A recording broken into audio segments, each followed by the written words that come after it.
Hello beauté! Aujourd'hui, je ne vais pas te parler de toi, je vais te parler de ton entourage. J'ai envie de te parler de ton entourage parce que ton entourage n'est pas toxique. En fait, le mot toxique est utilisé beaucoup trop selon moi. Moi, je vais t'expliquer pourquoi ton entourage n'est pas calibré à ta vision et que c'est ça le problème. Ce n'est pas le problème que ton entourage soit toxique ou non. Le problème, c'est que tu as une vision particulière, que tu as une ambition particulière, que tu as une envie particulière et que ton entourage n'est pas calibré à cette vision-là. Alors, plus tu vas passer du temps avec eux, plus tu vas calibrer ta vision à leur vision à eux. Et donc, plus tu vas perdre ta vision, perdre ton ambition et potentiellement ne pas avoir les résultats souhaités. Donc, tu n'as pas besoin de tout plaquer pour potentiellement évoluer, grandir ou avoir l'ambition que tu veux. Mais par contre, si tu veux grandir, scaler, faire exploser ton business, tu vas devoir arrêter d'attendre l'aval des gens. Tu vas devoir arrêter d'attendre que les gens te disent, te donnent la permission d'oser. Et encore plus, tu vas devoir arrêter d'attendre que les autres osent faire ce que tu veux faire. Tu vas devoir oser faire des choses que les personnes autour de toi ne font jamais, voire n'oseraient jamais faire et ne feront jamais, même jusqu'à leurs 90 ans. Aujourd'hui, j'ai envie qu'on parle de différentes choses. La toute première, c'est que ce n'est pas la faute de ton entourage.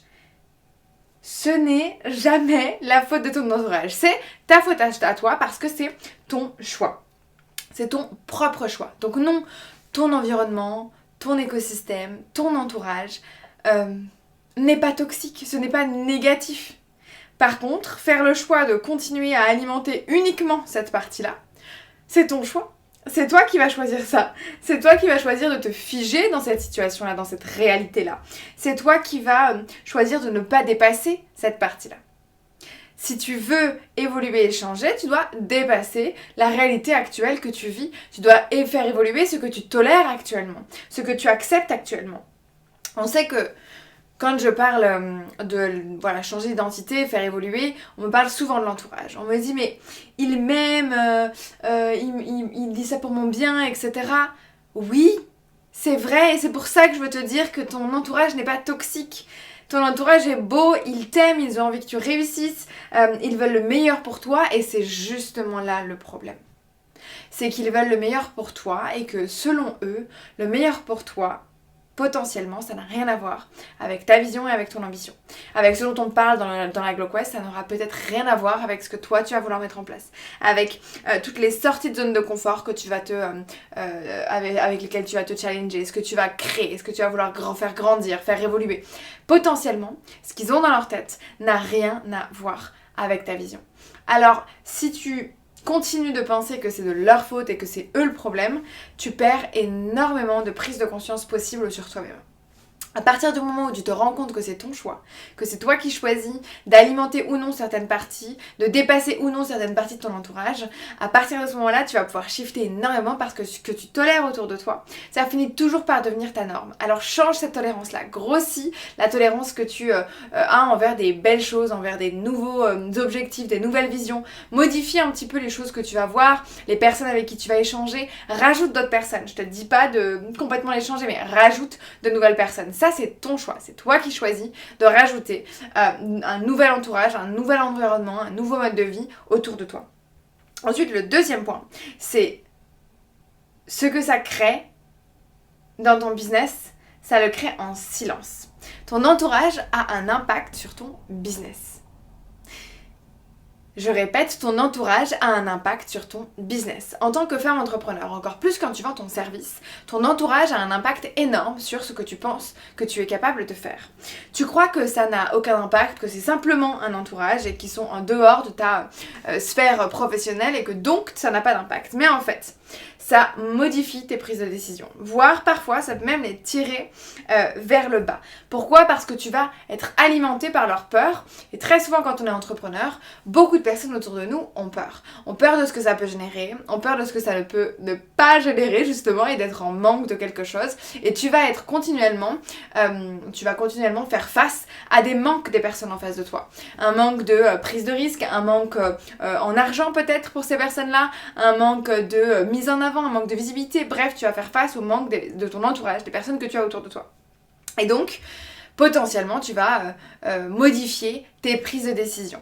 Et en plus de ça, potentiellement, tu vas également modifier ce que tu vas montrer de toi. Et là, on touche à un point crucial sur la partie de l'identité, c'est que potentiellement, tu vas te retenir de faire certaines choses. Tu vas lisser peut-être les contenus que tu vas mettre à droite, à gauche. Tu vas peut-être ajuster tes prix parce que tu sais que si tu vends 1 heure à 10 000 euros, bah, ton entourage va pas trouver ça normal. Et potentiellement, on va même t'entendre dire, mais comment c'est possible que tu la fasses payer aussi cher?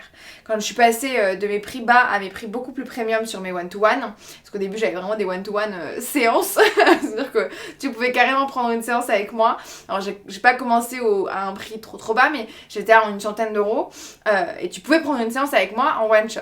Et ben quand j'ai changé ce prix-là et que j'ai changé complètement le package et que du coup j'ai pris des prix beaucoup plus premium, à ce moment-là, mon entourage a commencé à me dire mais est-ce que t'es sûre que c'est pertinent? Est-ce que t'es sûre qu'elle va vouloir acheter? Qu'est-ce que t'en penses, etc.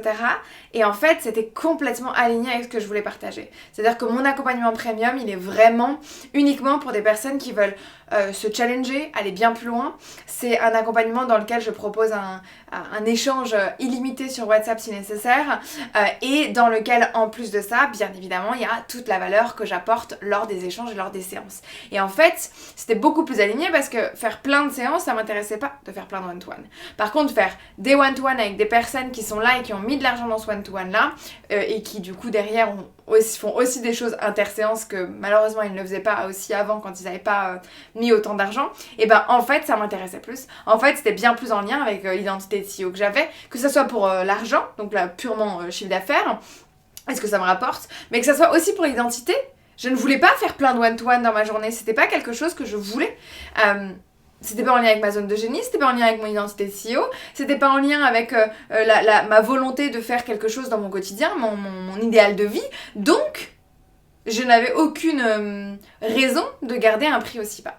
Et ben si j'avais écouté mon entourage, je serais restée à ce prix plus bas. Ou en tout cas, je serais dans un entre-deux qui n'est pas aligné avec ce que je propose. Donc attention, parce que tu vas lisser, tu vas baisser tes prix, tu vas modifier ton contenu, tu vas pas oser dire certaines choses, tu vas te brider sur certains points.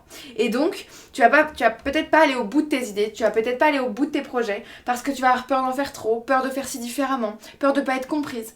Et du coup, ça va potentiellement te brider. Tu vas faire une sorte de soumission inconsciente à une norme, mais cette norme est encore une fois trop basse pour toi. Donc en fait tu vas tolérer une norme basse parce que ton entourage la tolère et que c'est sa norme. Tu vas être ok avec cette norme là alors même que ton identité de CEO est bien au-delà de cette norme. Et je suis pas du tout partisane de celles qui te disent arrête tout, change tout, ne vois plus personne de ton ancienne vie, etc. Pas du tout. Je cherche juste à te faire comprendre que tu as besoin d'un équilibre différent. Que la vie qui t'a amené aux résultats que tu as aujourd'hui, qui sont très souvent pas très bons et pas à la hauteur de ta valeur, ne t'amènera pas aux résultats dont tu rêves. Ne t'amènera pas aux résultats dont on discute dans les diagnostics et dans les moments où on échange ensemble. Ça ne t'amènera pas à ces résultats-là. À partir du moment où tu n'as pas compris que c'est toi qui fais le choix et que de deux, tu te brides en tolérant certaines choses et en ne modifiant pas ta norme, tu n'avanceras pas et tu n'auras pas les résultats que tu veux et qui sont en lien avec ta valeur. Parce que ça, c'est un vrai point hyper important. Donc, tu vas avoir besoin d'arrêter d'écouter l'avis des personnes autour de toi. Parce qu'en fait, quand tu écoutes leur avis, tu écoutes leur peur. Donc parfois, il faut savoir aussi, j'aime bien dire, shut down la discussion. Quand tu vois que la discussion va vers un avis, montre et mets ta propre limite en disant j'ai pas besoin de l'information. Là, je suis en train de bosser ça de mon côté, ne t'en fais pas. On pourra en discuter plus tard si tu veux, mais là, ne t'en fais pas, j'ai pas besoin de ton avis. En fait, les personnes vont continuellement nous donner leur avis parce que ils pensent que c'est comme ça qu'ils vont nous aider. Ils nous aiment, je vous rappelle, notre entourage nous aime, ils ont envie de notre bonheur, ils ont envie de notre réussite. Donc en donnant leur avis et leurs pseudo-conseils, parfois, très souvent d'ailleurs, c'est pour nous aider. Alors c'est à nous de mettre la limite. C'est à nous de placer cette limite et de dire j'en ai pas besoin, de dire ok et de ne pas remonter. C'est à nous de choisir de ne pas parler de certaines choses de temps en temps de notre business parce qu'on sait que ça va générer des avis et des conseils. Il y a des choses sur lesquelles je ne parle pas avec certaines personnes parce que je ne veux pas de leurs conseils et j'ai pas non plus envie de leur dire clairement que je n'ai pas envie de leurs conseils. Parce que voilà, j'imagine qu'il y a peut-être derrière une discussion qui va être très longue, etc. Donc c'est mon choix, je choisis la manière de le gérer et voilà, il y a des manières bien différentes avec des personnes complètement différentes, vous allez être en présence avec elle et à échanger sur ces points-là. Mais en fait,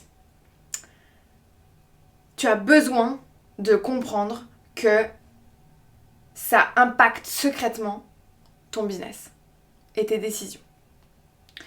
Troisième point, c'est ce que je te disais un petit peu tout à l'heure. Va chercher un cercle autre, un cercle qui t'élève, un cercle qui te fait sortir de ta zone de confort, qui ne te rend pas confortable, bien au contraire, qui ne te rassure pas, tu vois, bien au contraire, un cercle qui va aller challenger tes idées, challenger ton mode de vie, challenger tes décisions. Et ça veut pas dire que tu dois couper les ponts avec le reste, bien au contraire, tu dois alimenter quelque chose d'autre. Ça veut dire qu'en fait, tu vas choisir un espace qui va être à la hauteur de ton ambition cette fois-ci. Pas simplement là pour t'aimer. Là, on cherche un cercle qui justement n'est en aucun cas en lien avec t'aimer, te rassurer, te soutenir. Ça, tu l'as déjà normalement avec ton cercle actuel. Et c'est très beau. Là, on va aller chercher un cercle qui est en lien avec ton ambition. Un cercle qui va te rebooster. Un cercle qui va booster justement cette vision que tu as de ce qui est possible et pas possible. Donc je t'invite à trouver un cercle où tu vas pouvoir parler d'argent. Je t'invite à trouver un cercle où tu vas avoir des personnes qui gagnent plus que toi, 10 000, 20 000, 30 000, 100 000, 400 000 euros par mois. Je t'invite à être avec des gens qui te disent que 100 000, 10 000, enfin 10 000, 100 000, 40 000, 500 000, 1 million d'euros n'est pas beaucoup, que c'est normal. Je t'invite aussi à aller chercher des endroits où les femmes parlent, les femmes sont célébrées, les femmes qui réussissent sont célébrées, elles sont mises en avant. Parce qu'en tant que femme, on a aussi besoin de se rendre compte que ce n'est pas tabou d'être mise en avant, que ce n'est pas tabou d'avoir de l'estime de soi, que ce n'est pas tabou de parler de soi. Donc, va chercher ce cercle-là. En fait, le but, c'est que tu ne te sentes pas trop dans ce cercle-là. C'est que tu sois un endroit où tu t'autorises à être entièrement toi. Tu ne cherches plus à être aimé. Et ça, c'est hyper important. Tu as déjà alimenté un besoin d'amour dans ton cercle actuel, dans ton cercle, dans ton entourage actuel. Maintenant, tu vas chercher à t'élever. Tu vas chercher à être toi. Tu vas chercher à vibrer à travers ce que tu veux apporter à travers ta valeur. Et ça, c'est magique. Ne pas avoir besoin d'aller chercher à être aimé, ça va déclencher quelque chose de puissant parce que tu t'autoriseras à faire tout ce que tu veux, peu importe. Parce que tu ne cherches pas à être aimé. Tu cherches à vibrer, tu cherches à impacter, tu cherches à apporter quelque chose d'important. Et donc, ce qui est très important ici, c'est que dans ce cercle, tu sentes une sorte d'émotion, de vibration, de fréquence, de vibration haute qui va te challenger, qui va te booster. C'est important que dans ce cercle, tu cherches à convaincre, mais pas à n'importe quel prix. Que tu cherches à convaincre simplement en connectant avec ta zone de génie, avec ton identité idéale et avec celle que tu as envie de créer. Donc je te lance un tout petit exercice, je vais t'inviter à lister 3 personnes avec qui tu parles le plus de ton business. Je vais t'inviter à te questionner par rapport aux réponses qu'elles vont t'apporter sur ton business. Est-ce que les réponses t'élèvent? Est-ce qu'elles te challengent? Ou bien est-ce qu'elles te freinent? Évidemment, celles qui t'élèvent et qui te challenge, c'est génial et ça nous prouve que ton entourage n'est pas toxique. Par contre, celles qui te freinent, je vais t'inviter à arrêter de parler business avec ces personnes-là. À choisir de parler d'autre chose, tout simplement. Filtre tes discussions et je suis sûre que ces personnes-là ont énormément de choses à t'apporter en dehors du business. Et que dans ton identité idéale, certainement, il y a plein de choses que tu peux faire avec eux sans parler de ton business. Et deuxième point, quelle version de moi est validée dans ce cercle? Celle que je suis ou celle que je veux devenir? Essaye de vraiment challenger ton entourage et de leur apporter petit à petit une nouvelle version de toi. En fait, si tu changes du jour au lendemain, ça sera dur pour eux. Mais là, justement, quand on change notre identité de CEO, petit à petit, on va changer chaque partie de nos domaines de vie. Et en fait, en changeant ces parties-là, tu vas un petit peu apprivoiser l'entourage que tu as aujourd'hui pour qu'ils comprennent que tu évolues, pour qu'ils comprennent que tu changes, pour qu'ils comprennent que tu shiftes, justement. Et donc, tu vas shifter dans un domaine, puis dans un autre, puis dans un autre, et ils vont se rendre compte de cette évolution-là. Avec douceur parfois, et parfois avec un peu moins de douceur, et c'est à accepter. Mais en tout cas, questionne-toi. Quelle est la version que tu leur proposes? Est-ce que tu leur proposes une ancienne version, une version actuelle, ou la prochaine version que tu as envie d'être? Est-ce que tu es déjà cette version-là avec eux, ou est-ce que tu n'oses pas être cette version-là avec eux? Donc prends bien le temps de faire ce topo et cette réflexion sur ta vie et sur ton quotidien. Moi je suis Margot Ilona Letouche, je suis la fondatrice de Glow et j'espère que cette vidéo ou ce podcast t'a plu. Si ça t'a plu, n'hésite pas à mettre une review ou un commentaire, ça nous aide toujours énormément et je vous réponds personnellement parce que j'adore entendre vos parcours de vie, ce que ça a challengé chez vous, qu'est-ce que vous avez mis en place derrière l'écoute de ce podcast, parce qu'à chaque fois je vous donne vraiment des actions pratiques et concrètes à mettre en place dans vos vies. J'ai créé l'accompagnement de la Glow Quest, si ça t'intéresse n'hésite pas à regarder en bio ou bien en description de cet épisode. Tu verras du coup un lien dans lequel tu pourras soit candidater si le lancement est ouvert, soit tu devras patienter un petit peu et t'ajouter à la waiting list pour recevoir directement le prochain lancement. En tout cas, j'espère que ça t'a plu. Prends bien en compte chaque point de cette étape-là. Abonne-toi pour les prochaines vidéos et on se retrouve très bientôt.